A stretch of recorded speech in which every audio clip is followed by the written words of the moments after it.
अब देखो यार, ये कोई नॉर्मल व्लॉग नहीं है। हाँ, वो अलग बात है कि इस व्लॉग को बनाने के लिए मुझे 1 हफ्ते का टाइम लगा, और ये जो टाइम मुझे लगा वो इसलिए लगा ताकि मैं आपको अपनी बात अच्छे तरीके से समझा सकूं, बिकॉज मुझे फीडबैक्स मिल रहे थे कि किस तरह के वीडियोस मैं बना रहा हूँ, क्या होगा इससे एंड ऑल। तो अपनी बात को समझाने के लिए कुछ मेहनत तो करनी ही पड़ेगी ना। तो साथ ही साथ मैं अपना इंट्रोडक्शन भी आपको देना चाहता हूँ। ओके, तो वीडियो को पूरा देखिएगा। धन्यवाद। अब देखो यार, हर स्टोरी का स्टार्टिंग पॉइंट होता है, वैसे ही हमारी स्टोरी का भी है। अब ये स्टोरी की शुरुआत हम अपने परिचय से करेंगे। तो ये कहानी शुरू होती है आज से 4 साल पहले। हमें भी वहीं ले चलो बाबू जी, हमारा कुछ धरवा नहीं है यहाँ से।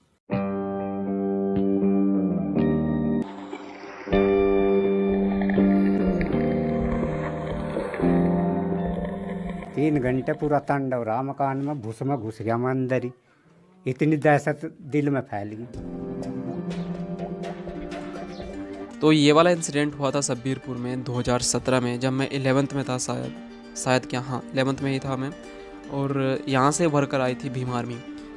देखो, जब भीम आर्मी सब्बीरपुर के बाद जब अस्तित्व में आई थी, तो एक होप मिल गई थी बहुजन को कि उनके लिए उनके राइट्स की बात अगर कोई करेगा अब प्रेजेंट सिचुएशन में, तो भीम आर्मी है बेसिकली। अगर कोई कर सकता है तो उनके रिप्रेजेंटेशन की बात, ऐसा लगता था सबको। हम किसी इंसान को सिर्फ इसलिए मार देते हैं क्योंकि वो तथा कथित छोटी जाति का है। अदरवाइज आप बहुत अच्छे हैं, लेकिन जिस दिन आपको पता चला कि हमारी कास्ट ये है, सब कुछ बदल जाता है, या आप बुरे बन जाते हो। दलित लोग हैं, दलित लोग नीची कास्ट होती है, ठीक है। तो उन्हें ना शादी करते, खाने के लिए आया प्रोग्राम, खाने के लिए आएंगे, वो तो अलग बैठ के खाएंगे। जिन्हें कि हम उनके यहाँ खाने जाएं, हम नहीं जाते उनके लिए खाने। क्यों? वो एससी के लोग हैं, हम उन्हें नीची कास्ट मानते हैं। इंसान तो एक ही है ना। हाँ, वो बात आपकी ठीक है, इंसान जरूर है। तो जो एससी के लोग, उनसे शादी कर लूंगी आप? भाई वो वाल्मीकि, हम ठाकुर है, तो वो वैसे तो हम कुछ लेना देना क्या कर सकते हैं उनसे? हम दे सकते हैं, ये ले तो नहीं सकते उनसे। हमने रोहित वेमुला का केस देखा, डॉक्टर पायल तड़वी का केस देखा, और पंजाब में देखा, या अलग अलग जगह हम देख रहे हैं कि एजुकेशन इंस्टीट्यूशन में जो कास्टिज्म है, और उसके कारण बच्चे सुसाइड कर रहे हैं। आपको लगता है कि आज भी समाज में छुआछूत है? बिल्कुल नहीं, 0%। सब कह रहा है 2019 में छुआछूत खत्म हो गया। जिसके साथ खत्म हो गया होगा, जिसका साथ नहीं होगा तो कहवे करेगा। जब किसी ब्राह्मण क्षत्रिय का हम सामान लेते हैं, तो जो है कि वो पैसा जमीन पर रखवा पर उस पर पानी गिराते हैं कि ये शुद्ध हो जाएगा। तो हम बोलते हैं कि सिक्का पर पानी गिराते हो, मगर नोट पर क्यों नहीं गिराते? अच्छा सवाल है आपका। जब तक ये डिस्क्रिमिनेशन है सोसाइटी में, दबे हुए समाज को उसका रिप्रेजेंटेशन अश्योर करने के लिए रिजर्वेशन जरूरी है। तो बजाय इसके कि हम ये बात करें कि रिजर्वेशन कब हटेगा, हमें ये डिस्कस करना चाहिए कि सोसाइटी से हम इस डिस्क्रिमिनेशन को कैसे जल्द से जल्द हटाएं। और ये कास्ट बेस्ड डिस्क्रिमिनेशन आज से ही नहीं है, ये काफ़ी सालों से है इंडिया में। और इस कास्ट बेस्ड डिस्क्रिमिनेशन को ख़त्म करने के लिए एक शख्स ने बहुत काम किया, बट उस शख्स के बारे में हमें पढ़ाया ही नहीं जाता कॉलेजेस में। और वो शख्स थे डॉक्टर भीमराव अंबेडकर, जिन्हें हम प्यार से बाबा साहेब बुलाते हैं। भोजन करते रहते हो तुम, क्या वीडियो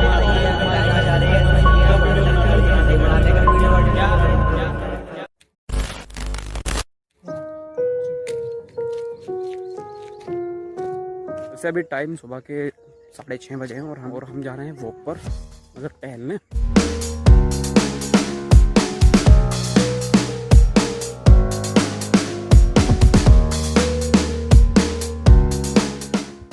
तो नॉर्मली लोग अपना इंट्रोडक्शन पहले ही वीडियो में दे देते हैं, बट ऐसा मेरे साथ नहीं हुआ। मैंने अपना इंट्रोडक्शन अभी तक नहीं दिया था। मेरा कहाँ रहता हूँ, क्या करता हूँ और नाम क्या है।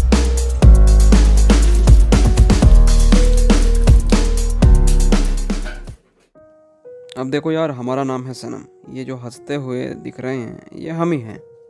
और ये जो गोला है, इस गोले पर कहीं हमारा घर है।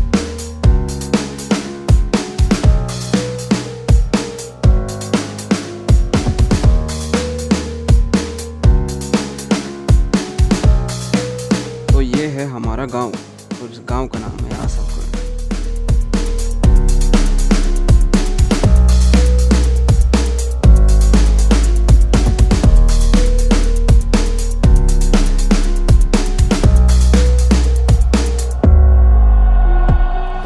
स्टार्ट किया मैंने, 2 रीज़न है।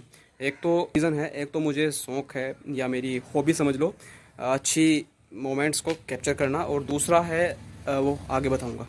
तो अभी जैसे मैंने एक छोटा सा मोमेंट कैप्चर किया था जब भाई चंडीगढ़ से आए थे। ओके, हाँ तो भैया जी अभी थोड़ी देर पहले भाई का आया था फ़ोन 3:30 बजे कि मतलब आस आने वाले हूँ, मैं वेट कर रहा हूँ उनका। वो सामने बस स्टैंड है, बस स्टैंड क्या, बस यहीं पर रुकती है बस सामने।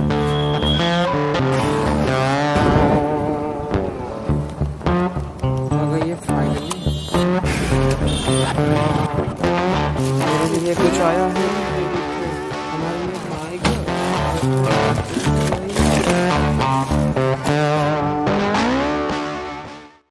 और 2021 में एक बहुजन मीटअप हुआ था जिसमें जितने भी बहुजन व्लॉगर्स हैं, यूट्यूबर्स हैं बेसिकली, उन सब ने अपने अपनी ओपिनियंस रखे थे।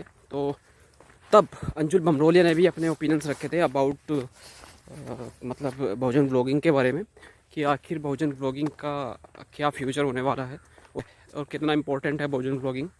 तो एक तो बहुजन ब्लॉगर जो है ना बहुत अंडररेटेड है, मतलब है ना बहुजन लोग है ना इस चीज को समझते नहीं है इस वक्त। कई बार लोग मुझे कमेंट करके पूछते हैं कि यार आप ये किस तरह की वीडियो बनाते हैं, लेकिन मैं बताऊं कि ब्लॉगिंग जो मैंने स्टार्ट की थी ना, तो इसके पीछे ऐसा ही नहीं कि मैंने जस्ट कैमरा उठाया और चालू कर दिया। मैं जब YouTube पर आया था तो मैंने ये देखा था कि सबसे बेस्ट तरीका क्या है अपने आप को एक्सप्रेस करने का पूरे वर्ल्ड में, तो वो ब्लॉगिंग था। तो जब मैंने ब्लॉगिंग स्टार्ट की थी तो उसका कारण था 2 अप्रैल की घटना, और मैं इस चीज में इसीलिए आया था कि मुझे पता है कि अगर आपको अपने बहुजन समाज के बारे में अगर लोगों को बताना है कि एक्चुअल में वो क्या है, क्योंकि तो ब्लॉगिंग एक बहुत पावरफुल टूल है जिसको ना बहुजन अभी तक बहुत ही ज्यादा समझ नहीं पा रहे हैं, उनको समझना चाहिए। और ब्लॉगिंग ऐसी चीज है कि वो कोई भी चालू कर सकता है, उसको सिर्फ और सिर्फ एक मोबाइल फोन चाहिए और कुछ भी नहीं चाहिए। मेरा टॉपिक जो है वो बहुजनों का है और उनसे जुड़ी हुई चीजें मैं दिखाता हूँ। अब आखिरी में यही बताना चाहता हूँ कि जो लोग ये सोचते हैं, जैसे बहुत से बहुजन ब्लॉगर स्टार्ट होते हैं और वो अपना काम करते हैं, उनको लगता है यार 40 लोग ही तो देखते हैं, यार 50 लोग ही तो देखते हैं। जब मैंने स्टार्ट किया था ना तो मेरा ब्लॉग्स जो है वो 100 से 200 लोग देखते थे, और आज 1.5 साल के अंदर अंदर ये कंडीशन है कि कम से कम 10,000 से 10 लाख तक व्यूज चले जाते हैं कभी कभी ना। बहुजनों का जो लाइफस्टाइल है उनको किस तरह से लोग देखते हैं, एक अजम्पशन बना रखा है लोगों ने दिमाग में, यार ये तो उपद्रवी होते हैं जैसे मनुस्मृति में बोला जाता है। तो वो चीजें ना हम लोगों के दिमाग से निकाल सकते हैं कि ऐसा नहीं है। बस इतनी बात रखना चाहता था अपनी में। तो वहाँ से इंस्पायर हुए थे हम भी, मतलब व्लॉगिंग करने के लिए। डाई हार्ड तो नहीं, बट अभी कोशिश कर रहे हैं, ट्राई कर रहे हैं, अपनी बेस्ट देने की कोशिश कर रहे हैं, और दैट्स वाई मैं बनाता हूँ व्लॉग्स।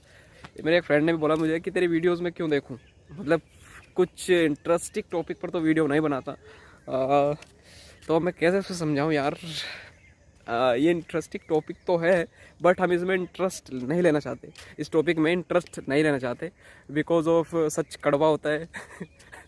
तो आज भी इंडिया में मोच रखने पर मार देते हैं, घोड़ी चढ़ने पर मार देते हैं, तो आज भी डिस्क्रिमिनेशन तो है। अगर इस पर बात नहीं होगी तो काहे, तो कैसे ख़त्म होगा ये डिस्क्रिमिनेशन, भेदभाव। तो इसी वजह से व्लॉग बनाते हैं आपको सच्चाई दिखाने के लिए। ओके, और देखो अपने बारे में बताने के लिए कुछ ज़्यादा खास नहीं है, बस इतना समझ लीजिए कि स्टूडेंट हैं, पढ़ने का शौक़ है, सीखने का शौक़ है। बना हूँ राख से मैं, मिलूंगा खाक में मैं खाली बर्तन कोई। और हाँ, एक पार्ट टाइम जॉब भी करते हैं, मतलब पॉकेट खर्च के लिए। ये जो वॉल्यूम्स लगे हैं इनकी भी अपनी एक स्टोरी है, वो किसी दूसरे ब्लॉग में बताऊंगा। बेसिकली ये कोइंसिडेंस हुआ था, गलती से कुछ ऐसा हुआ, चलो किसी और दिन की स्टोरी के लिए रखते हैं। और अभी पेट पूजा कर लेते हैं, उसके बाद मिलते हैं आपसे।